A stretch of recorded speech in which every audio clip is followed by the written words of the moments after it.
ग्वालियर में जिला शिक्षा अधिकारी के आदेश से शिक्षकों में भारी नाराजगी है। जिला शिक्षा अधिकारी ने हायर सेकेंडरी स्कूल के प्राचार्य और शिक्षकों समेत 10 लोगों की ड्यूटी भिखारियों को ढूंढने में लगा दी है। जिला शिक्षा अधिकारी ने इसके लिए बाकायदा लिखित में आदेश जारी किया और इस आदेश के बाद शिक्षा विभाग में नाराजगी देखी जा रही है।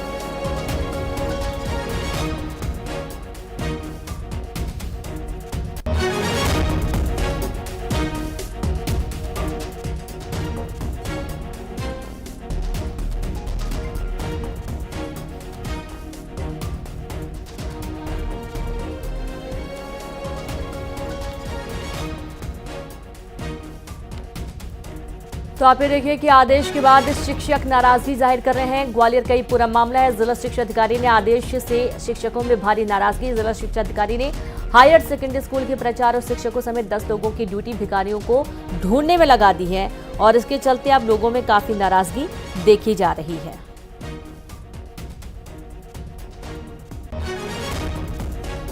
तो लोग इस बात का विरोध भी कर रहे हैं। दरअसल अक्सर ये देखा जाता है कि जब भी कुछ अलग कामकाज होते हैं या कोई भी बड़ा चुनाव होता है तो उसमें जो शिक्षक होते हैं उनकी ड्यूटी लगा दी जाती है, लेकिन इस बार जिला शिक्षा अधिकारी के आदेश से शिक्षकों में भारी नाराजगी देखी गई है। जिला शिक्षा अधिकारी ने हायर सेकेंडरी स्कूल के प्राचार्य और शिक्षकों समेत 10 लोगों की ड्यूटी भिखारियों को ढूंढने में लगाई है। जिला शिक्षा अधिकारी ने इसके लिए बाकायदा लिखित में आदेश जारी किया और इस आदेश के बाद शिक्षा विभाग में नाराजगी देखी जा रही है। शिक्षक इस बात का विरोध कर रहे हैं कि उन्हें भिखारियों की ढूंढने को लेकर ड्यूटी लगाई गई है।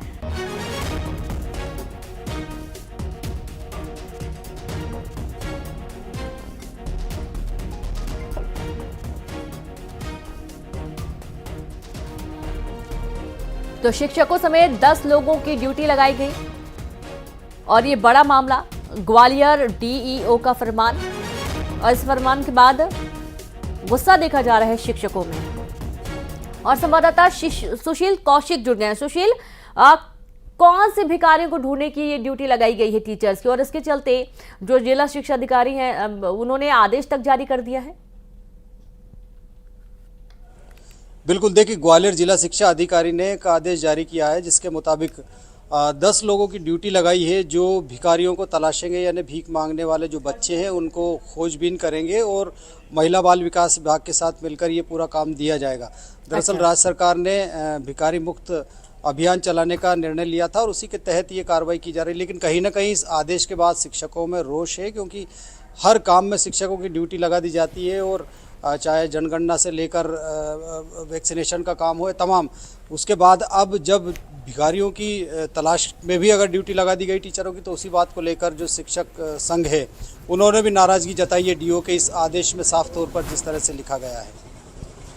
जी बिल्कुल, बहुत शुक्रिया आपका सुशील जानकारी के लिए। तो अब विरोध किया जा रहा है, देखना यह है कि विरोध के बाद क्या ये आदेश वापस लिया जाता है।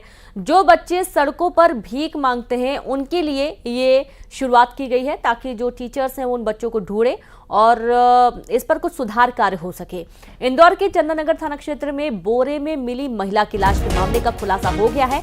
पुलिस ने मामले में एक व्यक्ति को हिरासत में लिया तो चौंकाने वाला मामला सामने आया। हिरासत में लिए गए व्यक्ति की माने तो महिला उसके साथ रहती थी, लेकिन बीमारी के चलते उसकी मौत हो गई। उसके पास अंतिम संस्कार के लिए पैसे नहीं होने के चलते उसने बोरे में बंद कर शव फेंक दिया। मौत के 3 दिन बाद तक वो महिला के शव को अपने कमरे में रखे रहा, लेकिन जब बदबू आने लगी तो उसने शव को इस तरह ठिकाने लगा दिया। फिलहाल पुलिस हिरासत में लिए गए व्यक्ति के बयान को संदिग्ध मान रही है और आगे की जांच कर रही है। संवाददाता मिथिलेश जुड़ गए। मिथिलेश, जो लाश महिला की बोरे में मिली थी, अब युवक ने जो कहानी बताई है, कितना विश्वास है पुलिस को इस पर? देखिए, जो युवक ने कहानी बताई है पुलिस उसके बयानों पर विश्वास नहीं कर पा रही है, क्योंकि उसका ये कहना है कि वो लिविंग में था महिला के साथ में और 3 दिन पहले ही किसी बीमारी की वजह से उसकी मौत हो गई थी और उसका अंतिम संस्कार करने के पैसे नहीं थे, इसलिए 3 दिनों तक जो लाश है वो घर पे थी और 3 दिनों बाद जब लाश से बदबू आने लगी तो वो बोरे में बंद करके सड़क के किनारे फेंके आ गया। फिलहाल उसका जो बयान है उस बयान पे पुलिस बिल्कुल विश्वास नहीं कर रही है, उससे लगातार पूछताछ चल रही है और सबसे जो इंतजार है पुलिस को पोस्टमार्टम रिपोर्ट आने का। पोस्टमार्टम रिपोर्ट जैसे आएगी उसमें स्पष्ट हो पाएगा कि महिला की मौत की वजह क्या थी, या महिला की मौत बीमारी की वजह से हुई थी या उसकी हत्या करके वहां पे फेंकी गई थी। तो इंतजार है रिपोर्ट का। लेकिन जिस तरीके का बयान सामने आया, मदन को हिरासत में लिया गया, मदन और ये जो महिला है जिसकी लाश मिली थी, नाम आशा है, उम्र लगभग 57 साल की, और दोनों ही अंजड़ के पास के रहने वाले हैं। पिछले कई महीनों से चंद्रनगर थाने में ये किराए के मकान में रह रहे थे। लेकिन क्या कुछ हुआ, क्या सच है, बयान में कितनी सच्चाई है, ये सब कुछ स्पष्ट हो पाएगा पोस्टमार्टम रिपोर्ट आने के बाद में। इंतजार है पोस्टमार्टम रिपोर्ट का। जी बिल्कुल, बहुत शुक्रिया आपका मिथिलेश तमाम जानकारी साझा करने के लिए। और चलिए अब आगे बढ़ेंगे, बात करेंगे पुणे एक्सीडेंट केस में बड़ा पर्दाफाश हुआ है। जानकारी के मुताबिक आरोपी के परिवार ने ब्लड सैंपल बदलने के लिए डॉक्टर को पैसे दिए थे।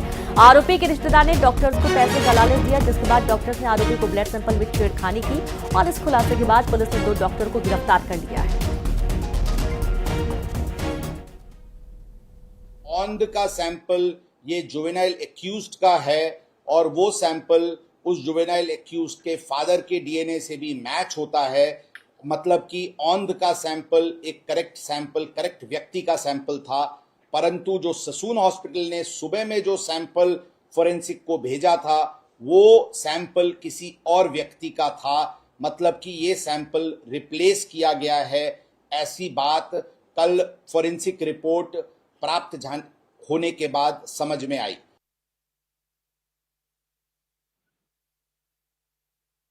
ये पूरा मामला बताइए, जो हिट एंड रन केस था और इसमें पैसा लेकर डॉक्टरों ने ब्लड सैंपल बदला था। अमित, देखिए निश्चित रूप से क्राइम ब्रांच के मुताबिक डॉक्टर श्री हरि हरलोर और डॉक्टर अजय तावरे को जो है क्राइम ब्रांच ने गिरफ्तार किया है। क्राइम ब्रांच के मुताबिक इन दोनों ने मेडिकल रिपोर्ट में गड़बड़ी की थी और सबूतों से छेड़छाड़ की थी। क्राइम ब्रांच अब इस बात में जुटी कि आखिरकार किसके कहने पे आरोपी नाबालिग की मेडिकल रिपोर्ट में डॉक्टरों ने गड़बड़ी की।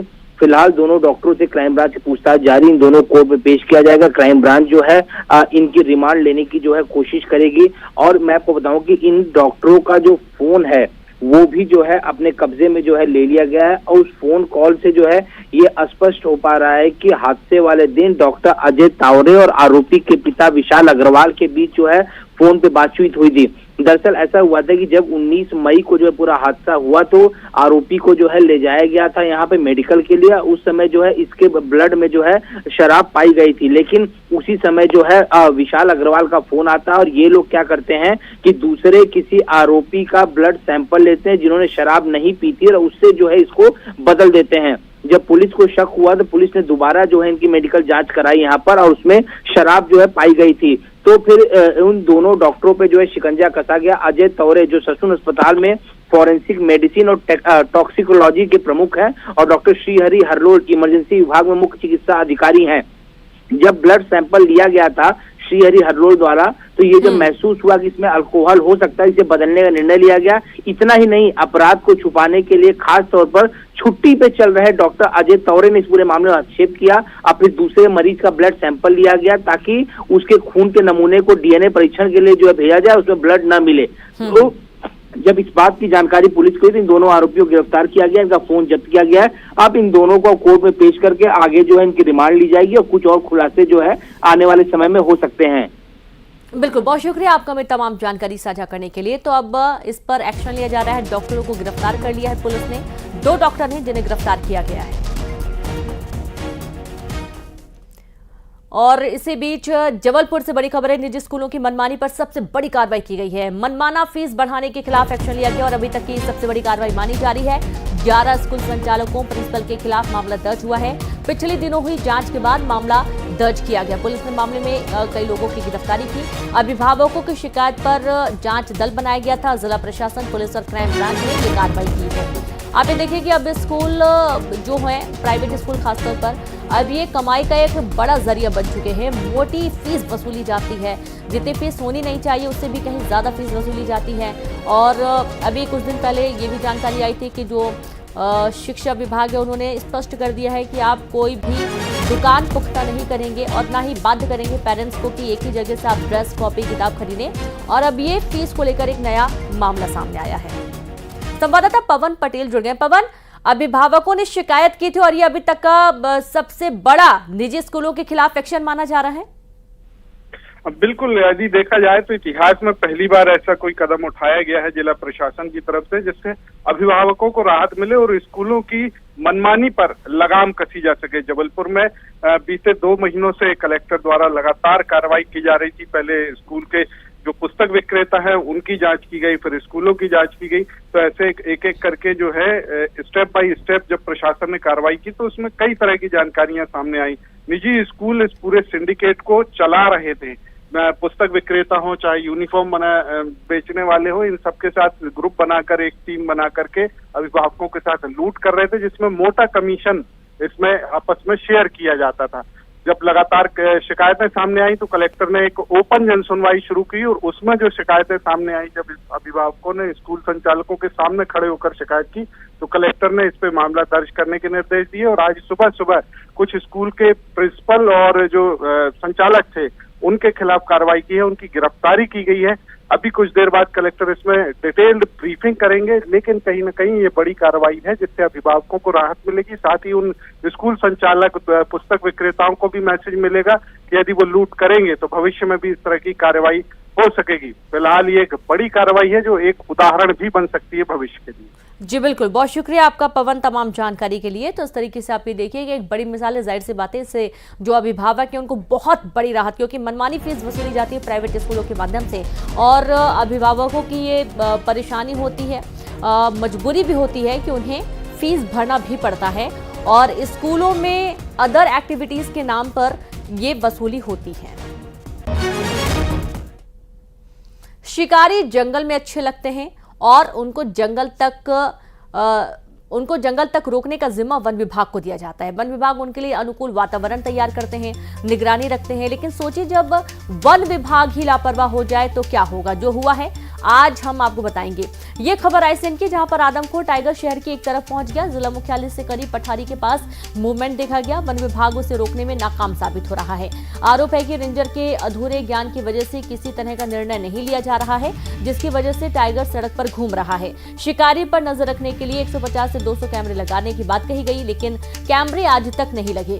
अब आदमखोर टाइगर की वजह से शहरवासी घर में दुबके हुए बने हुए हैं।